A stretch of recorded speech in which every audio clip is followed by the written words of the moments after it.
Nu va, beveik atidirbom sunkiai savaitgalį. Valentina deina. Visokių užgavėnių, visokių valentinų. Kiek tik tų švenčių mes neturėm. Aš labai dėkinga, kad jūs mūsų močiučių restoraną lankote gausia, kad šokat su mumis. Vienu žodžiu, kitą savaitę vėl dainos peita. Antradienį bus dainos sriubelė, kaip ir kiekvieną dainą. Tarkuotų bulvių blyną su mes. Patinka žmonėms, tai mes vėl anus kepam. Trečiadienį turėsim jautienos befstrogeną su bulvių koše ir salotom. Kokį skanumą, žinokit, kokį skanumą.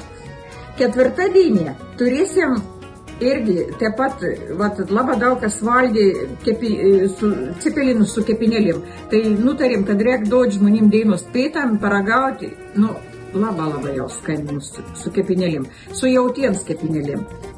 Penktadienį turėsim dešreles su bulvių koše ir su troškintos kopūstos. Kaip skani. Ateikit, laukam visų.